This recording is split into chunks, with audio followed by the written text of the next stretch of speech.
Hey YouTube, welcome back to Universe X, and today we are going to go over the first batch of Spirit Boost cards. Basically the two starter decks, the Reboot starter deck and the new starter deck, plus the EX packs that came out. So going over these, what I wanted to initially discuss is how is Spirit Boost on release. You know, when a new mechanic gets released, it's always kind of a because they don't want to snap it out the gate, but they also don't want to make it too weak. And as players, you know, you got to sit there and decide whether or not this mechanic is good enough on release to start shifting your deck towards. It may take a set or two, it may take an expansion set, it may take a draft box, but we are going to look at the first round today and see what's up. Then, as more and more of set 14 gets released, we'll be able to see what's coming out of the set, not just these starter decks or these boosters, and we'll decide whether or not the format or the keyword gets better or worse or stays most the same. So a couple things before we get started. We got to give a shout out to London Players Guild. They just hit 1,000 subscribers. That's a massive milestone. If you're on the grind like we are, you know what milestone that is, and I wish them the best of luck. If you haven't checked out their content, link's gonna be in the description. I suggest you go over there and see if it's for you. They do Dragon Ball Super content. They do other content as well for card games. I think you should give it a look and see if you want to join their community as well. So there it is. Congratulations for your 1K and just more prosperity and success in your future. So moving from there, join the Facebook group. It is by far the largest forum of information our card game has, and you will meet a bunch of people there and learn a lot of things just from looking at posts. You've also got the Discord community for this channel. You can go in the description. The link will be to all these things I've talked about so far. And yeah, if you like this sort of content, think about hitting that subscribe button, because I myself am on the road to 1K, and we're getting close. We're in the final, we're just about in the final 100. So the first card, we're going to put the template up and everything we're going to look at, is the Vegeta leaders. We're going to start off with leaders, and we're going to do unisons, then we're going to go to battle cards. So when it comes to the Vegeta leader, actually when it comes to both leaders I'm going to talk about, my main thing is you can't just keep adding text onto cards, you know what I mean? If a card is good, but only because it's Spirit Boost effect, you can kind of guess that outside of a Spirit Boost, the leader may be weaker to compensate for that, you know what I mean? If it has 3 effects and one of them Spirit Boost and that's the main draw, the other 2 effects may be weakened. Maybe it doesn't draw and swing because the Spirit Boost effect is too powerful. Maybe it doesn't really plus you on card advantage outside of their board state because the unison or the Spirit Boost is too strong. However, therein lies the problem right now, because unison would have to be on the field to get the most out of your leader. And that automatically means that if your deck runs a 2 or 3 drop, you're not running at full capacity until that unison is on board doing its work. Now, the other things about this though, this could be potentially weird, because unless this ban list on the 17th really shakes things up, the format may be too fast for you to get away with binging or like just hinging your entire strategy on having your unison in play and taking markers on and off of it. Because you know, you could Spirit Boost 2 times in a turn, and then your opponent could just maybe chompa or double strike your unison to death because you only had 4 counters on it when you started doing all these effects. So this is going to be a little bit of kind of a testing ground. We really need to see how the format shapes around it. But Spirit Boost can be powerful, but it leaves your unison extremely unguarded. So without further ado, let's get into the cards. Vegeta's up on the screen right now. Auto, when this card attacks, draw 1 card and it gets plus 5,000 power for the turn. When your life is at 4 or less and you have a red unison card with specified cost of 2 in play, you may switch up to 2 of your energy active mode, add cards from your life to your hand until you have 5 left, choose up to 1 of your red unison cards with Kaba in its name and add a marker to it and flip this card over. Okay, I already have things to say about this. That's actually very interesting. The next thing we're going to do is have a gander at its flip side. SSB E Vegeta is one of my favorite forms in the thing. I don't know why. It's rather simple, kind of looks the same, but I love it. SSB Vegeta, Spirit Boost Elite. I'm mad they didn't put E on the end of that, whatever.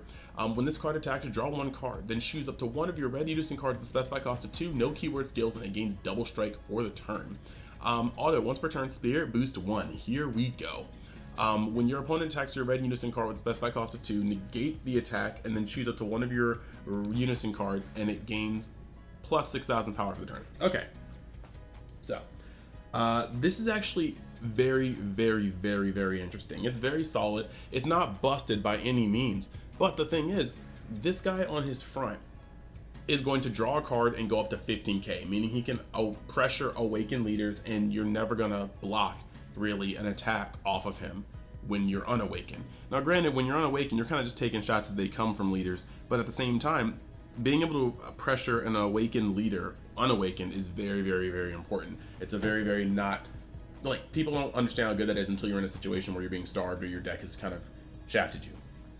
Now he's an untapped 2 leader in red. Untapped 2 has been, at first, when it first came out, people were like, yeah, untapped 2, but that's because we weren't used to the draw power that decks would provide later. Untapped 2 is very dangerous because that essentially means on your awakening turn, you have extra 2 energy.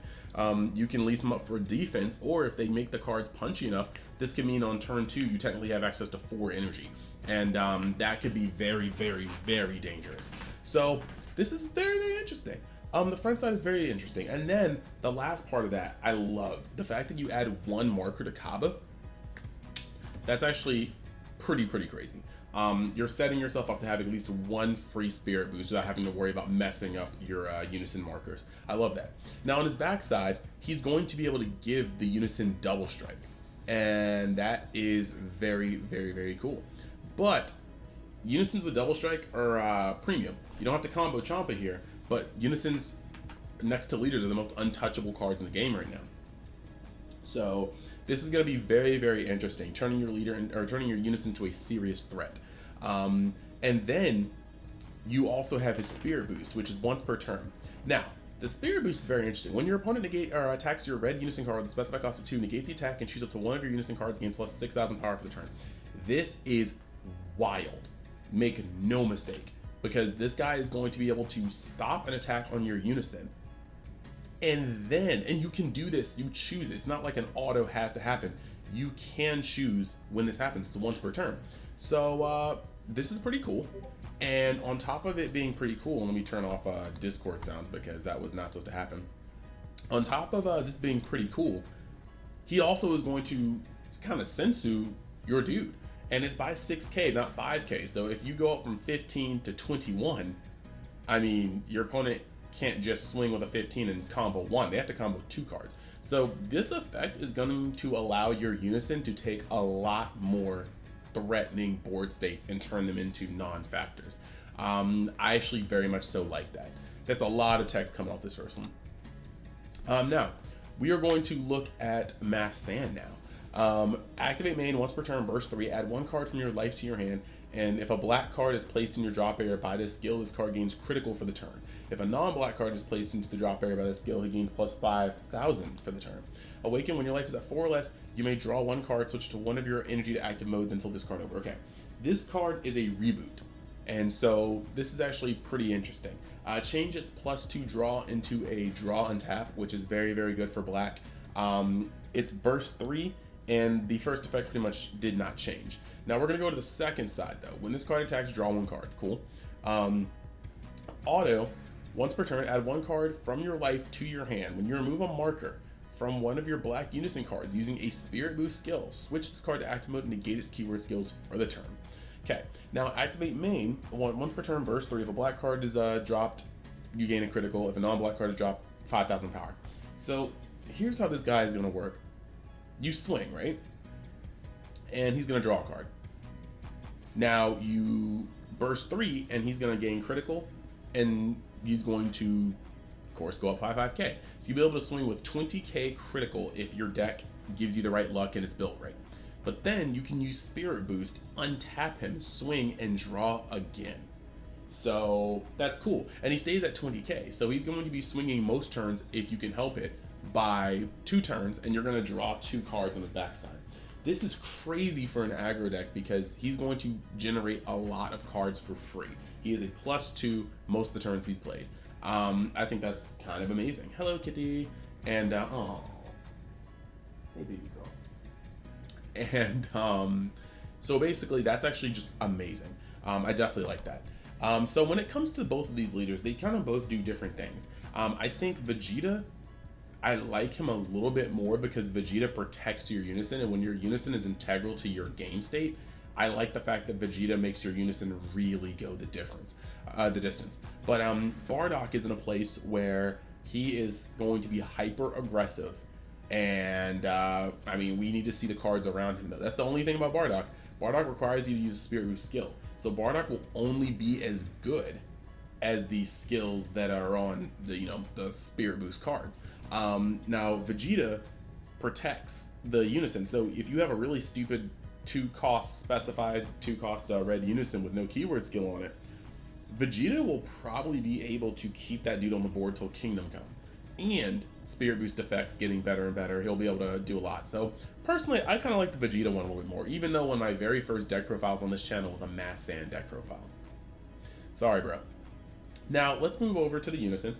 I omitted Kaba because Kaba does not have a Spirit Boost effect, but we have Dark Mask King Spirit Resonance. Now I'm just gonna say here real quick, this is really cute because in Dragon Ball Heroes, Xeno Bardock ended up fighting Dark Mask King, reminding him of his Saiyan pride, and then turning him back into Xeno King Vegeta, and they fought together. So it was kind of like the Goku Vegeta combo of a previous generation. But here we go. If your leader card is a Black Sand only card, when this card is placed in your drop area from your deck by one of your skills, and you don't have a unison card in play, you may play this card from your drop area with a marker on it. This is very cool, and because it says Black Sand only, you cannot use it in Vegex, which is even better. But this guy can be used maybe in Debra. I mean, I wouldn't. But this is actually pretty neat. Once per turn, if you remove a marker from this card using Spirit Boost skill, your opponent chooses one of your battle cards with an energy cost of 1 or less and send it to the warp. Then you have Activate Main, which is a +2. If your leader card is a Black Sand card, you choose one card in your hand, discard it. This card gains 4,000 power for the turn for each color and energy. This is very, very weird. I'm not gonna lie. I'm not even gonna front with you. It can be played for free, which is awesome, but it's 5k, so easy come, easy go. Then once per turn, you remove a marker from this card using a Spirit Boost skill. That's cool, but again, we have to start seeing what cards are in the Spirit Boost department to see how good this guy's gonna be. So already he's kind of a little on the weak side, but then his +2 is always good. It's good to have a +2 leader. But if your leader card is a Black Sand card, you choose one card from your hand and discard it. It's a -1, and it gains +4,000 power for the turn for each color in your energy. More and more black cards are starting to require specific black energy, and that automatically makes this theme kind of weird. Unless you start going back to black cards just requiring colorless, this isn't gonna get off the field very well, like get off the ground. It's gonna always kind of be lacking. It's not gonna swing well. Even if you have 2 different colors, this guy is only at 13k. Like, if you have 3 colors, that's when he starts becoming cool, a 17k. But if you have 3 colors, you're not playing certain cards. I'm not sure. I have to see how that pans out because I'm definitely not sure about that one, Chief. Now we're just move on to Goku. Son Goku Spirit Boost Striker. Now auto, once per turn, when you remove a marker from this card using Spirit Boost skill, choose up to 1 blue sand card in your battle area, gains +5,000 power for the turn. That's not bad at all. That's just a generic boost, but it's still 5k. That's still a card, another card they have to take out of their hand. Now, at the main, if your leader card is mono blue, +1, yeah, it's a +1. You may switch this card to rest mode. If you do, choose up to 1 blue skill as battle card with an energy cost of 2 in your energy and play. If played, place the top card of your deck into your energy and rest mode at the end of the turn. Choose up to 1 of, and then his -1 is to choose up to 1 opponent's battle cards and put it up to the hand. Now, I've talked about this guy before. The putting things back in the hand is very, very blue, but it's a weak blue. Blue has like 2 designations. Strong blue is putting things on the bottom of your deck. Weak blue is putting things back in your hand. It's unfortunate, but they decided to go back to weak blue. Now, choose up to 1. Yeah, I don't know, man. This unison is kind of weak in a vacuum. It gives a +5,000 boost. It's +1 seemingly only works with Blue Gohan, which is kind of a subpar deck in general, if I'm not mistaken. And then, you choose up to 1 opponent's battle cards and put it to the opponent's hand. It's cool it doesn't have a cost requirement. That's the best part about it. And if you use it on something like a Baby Hatch, you just remove from the game, or Supreme Kai, you just remove from the game if they somehow kept them on the field, or if they played during your turn. So that's actually very, very interesting, but it's overall kind of a weak-ish one. Next, we got Piccolo Spirit Boost Defender. Auto once per turn. When you activate the blocker skill on one of your yellow battle cards, add a marker to this card. Now that is very cool. that is a +1 on your opponent's turn. Now, auto, once per turn, when you remove a marker from this card using Spirit Boost, choose up to one of your opponent's battle cards' energy cost greater than their current energy and negate its skills for the turn. So that's an auto floodgate versus people cheating stuff out. That's very nice. +1, choose up to one of your yellow battle cards and switch to active mode at the start of your opponent's next main phase. This is going to allow you to swing with some of these threats like the Trunks deck this was made for, and then the future Gohan, the Trunks deck that this was made for, and then be able to use this guy's ability to untap them. Overall, this is a very solid pick. Like, I like this a lot more for the archetype than the blue one. And that's the end of the unisons. So for the unisons, there's nothing too special here. They require you to use Spirit Boost skills. They have no real ult, but they do have either small pluses or, you know, small minus. I'm not gonna lie, that kind of makes it a little bad for me.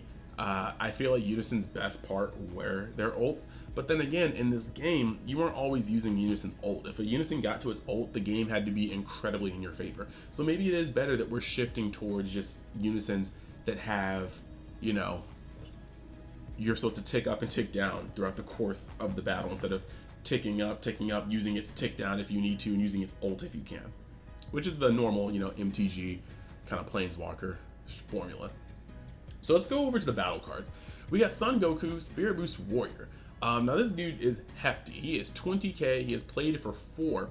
He's got Deflect, Double Strike, and Dual Attack. That is wild. Deflect, Double Strike, and Dual Attack. This guy can swing for 4 damage in one turn. Truly worthy of a Ultra Instinct Goku card. Now, permanent. If this card is in rest mode, and you have a red unison with specified cost of 2 in play, this card and your red leader card gain plus 1000 power. That is interesting. And so there's a couple things here. One, this guy can be used so far with not only Kaba, but I'm assuming they're going to make the Frieza one. Since the Frieza unison that we've gotten spoiled for but haven't gotten the effects for, that's a 2 cost specified. I'm assuming they won't give him a keyword, but maybe they will give him a keyword. But the point is, this guy can be used with Kaba or that Frieza. And that Frieza is, that Frieza and Kaba are going to be able to go up by 1k. But what this is important for, I think, is your leader. If your leader's at 16k, your opponent can't just pressure you by poking. They have to poke, and if they want to try to apply pressure, they have to combo a card. But this also means you can combo defensively and outstep them while this card is rested. If your opponent combos up to 20k, you just need to combo 5k and you're at 21k. So this guy is actually a very subtle amount of defense that matters very much so in calculations. You just up the ante. Now, limit 1, so you can only activate the skill once per turn across all copies of this card. It's basically so that you can't just play it once per turn and then play another one and then use it once per turn again. Now, you can only use this once per turn, for real this time. Spirit Boost 1. When this card is placed in your drop area from the battle area by an opponent's skill or KO'd, you can play this card from your drop area. That's very, very, very interesting. So you can't charismatic this guy. Interesting. Like, there's a lot of things you can't do to this guy, but you can warp him. And with black becoming a stronger and stronger color, that's actually really scary because, you know, Uncontrollable Berserker, thwarting the Dark Empire. There's too many cards that warp this guy off the field, and he will not be able to come back from that. So it's cool that he has some insurance, but this is a 4-drop, and for a 4-drop, he's kind of sturdy, but without anything saying that you can reduce his cost, I'm not sure about that one. Next, Surprise Attack SSB Vegeta. Unique, critical. If your opponent has 2 or more energy, when you remove a marker from one of your red unison cards using Spirit Boost, you can play this card from your hand. That's done easy. I don't think there's anything negative to say about this card. He's only 15k, but he's a 4 cost, so he's not going to be removed as easily by some lobby cards. He's got critical, which is good, and he's free, which is good. So Spirit Boost can give you a swing and advantage, and then you get to play a 15k critical body. I'm down for it. I'm definitely down for it. And if your opponent went first, this guy gets dropped on your turn 2, and you know your opponent may not have enough energy to successfully kind of ward off stuff like this. The next card, Dark Broly, Spirit Boost Berserker. I saw this card and I was really hyped, and then I read this card and I was very sad. Let me not sugarcoat it. It's not for the Dark Broly deck, but it definitely could fit into, you know, maybe a Mass Sand deck or anything like that. So we're looking at unique permanent. This card is also treated as black in all areas. Wonderful. So they just in case you want to play it. Auto, when this card is played, choose up to one of your opponent's battle cards and gains minus 15k power for the turn. That's just strictly inferior to Dark Broly. Just Berserker. Like it's not as good as the SR. Now activate main, limit 1, Spirit Boost 1 energy. If you have 3 or more energy and you send 1 red, 1 blue, 1 green, and 1 yellow card from your drop area to your warp, play this card from your drop area or warp, and it gains critical for the turn.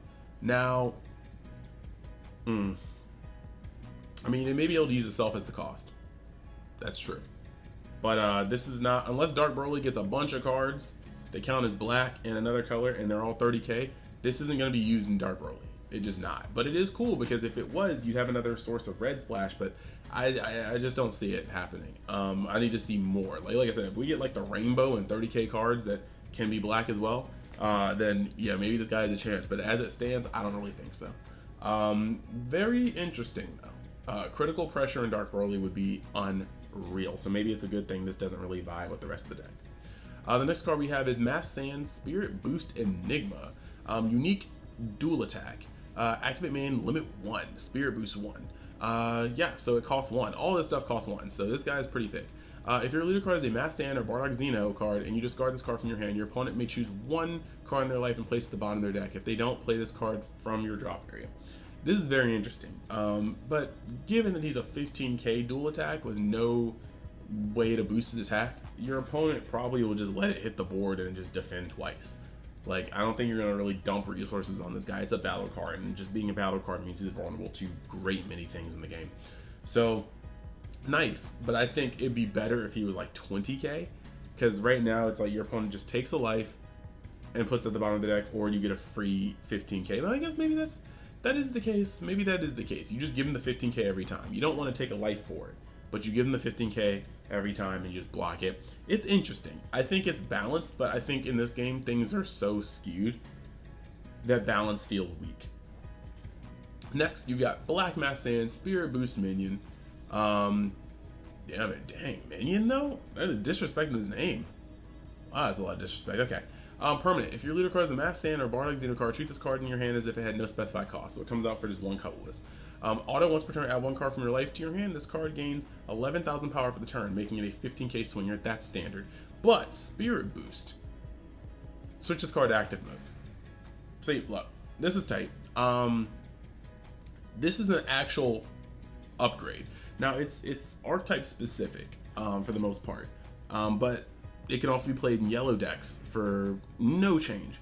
And this guy is going to be able to play himself, give you 1 life on swing, and then if you Spirit Boost, he's going to be able to apply pressure by swinging again for 15k. And they made it once per turn because they don't want you using this multiple times like you could with, per se, Kaba or the other ones. So very, very interesting. They made sure they balance those cards. You can't make them like a 26k attacker on, turn 2 or some crap. So that's interesting. Now let's move on to the other Spirit Boost cards. We got a couple more. We got a total, I think, 4 more from the sets, and then we'll wrap this video because it's gonna be on the longer side. We got Bardock Spirit Boost Avenger, Barrier. When this card is placed into your energy, negate its skills for the game. Okay. Activate main, once per turn, Spirit Boost 1. This card gains critical for the turn. It's kind of weird. He's a 15k. He can be played because his skills are negated. He's technically a skillless when he's in your energy. And he gets played, and Spirit Boost makes him a 15k critical. And I guess the Unison can make him a 20k critical. There's a lot of hoops to jump through on this one, and he's not a good top deck. If you see him, you're going to be sad. So I don't really judge him that highly. SS Bardock Spirit Resonance, he's got dual attack. Evolve for 3 with 1 blue color, or 1 blue specified. Limit 2. Spirit Boost 2. If your opponent has 3 or more energy, I'm already not liking this because, yeah, if my opponent has to have 3 energy, I need this effect to be bonkers. But this card says your opponent has 3 or more energy and it's your turn. When this card attacks or at the end of a battle in which this card used in a combo from your hand, choose up to 1 of your mono blue leader cards and switch to active mode. Okay, he gains 5,000 power for the turn and negate its keyword skills for the turn, and you can activate your leader's non-keyword skills for the turn. No autos. The only thing that would stay on would be permanents, and your keyword skills are negated. So overall, I'm not sure. There's not really any way I can see. It's like Soul Striker when it untapped twice, SS4 when it like rant twice. This card, I want to see more. I want to think about it more, but it just feels like another 20k swing. I'm gonna get another 20k swing. If I've boosted my leader any, I might get more swings. Doesn't feel that good. Now, next you've got some real archetype support. Sun Gohan, Spirit Boost, Vindicator. If it's your turn, when this card is played from your hand, choose up to one of your opponent's skill as battle cards, and rest mode and KO it. Activate main. If your leader card is mono yellow and you place this card in its owner's drop area, play up to one yellow Trunks feature or a card with energy cost of 3 from your deck, then shuffle your deck. Activate Battle Spirit Boost 1. You can pay a single yellow to play this card from your hand. This may not be broken in the overall terms of the game, but this is broken for what Future Gohan did as a deck. This card is nutsack stupid. I actually really like it. It's great for the archetype. And then you've got the last one on this list, Trunks Spirit Resonance. Deflect, blocker, evolve 1 yellow for Trunks Future. Limit 1. If your leader card is mono yellow, when this card is played using a combo from your hand, add up to 1 yellow Sun Gohan Future card with energy cost of 2 or less from your deck to your hand and shuffle your deck. Auto, Spirit Boost 2. Triple yellow. When this card is removed from your battle area by an opponent's skill or KO, choose up to 1 yellow Trunks Future card with energy cost of 8 in your hand and play it.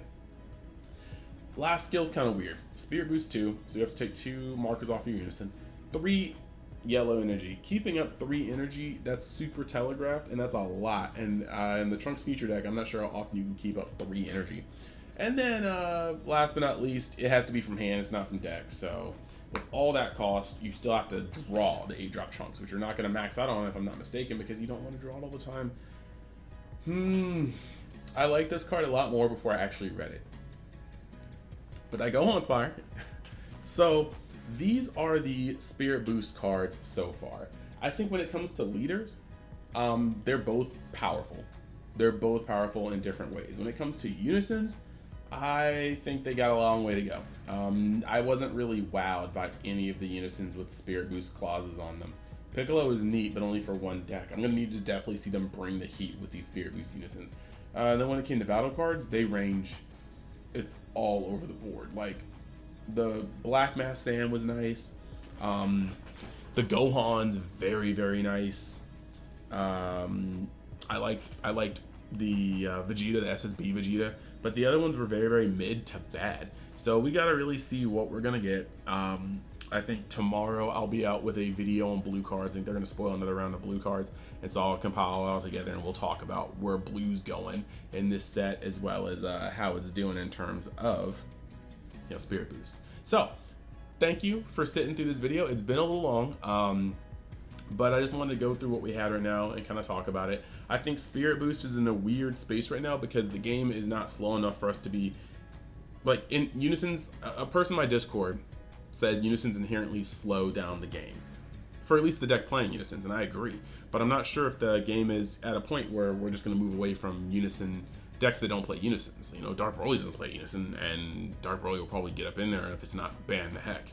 So we will see. We got a lot of stuff to do. We got a lot of things to see. We got a lot of things to check out. But this is almost 30 minutes, so I'm gonna sign off. Like I said, if you like the content, if you find it insightful, if you want to add your opinion, well, for the first 2, press the subscribe button. For the last one, go down in the comments and let me know what you think. Thank you guys for watching. I'll see you next time you decide to join Universe X. Later.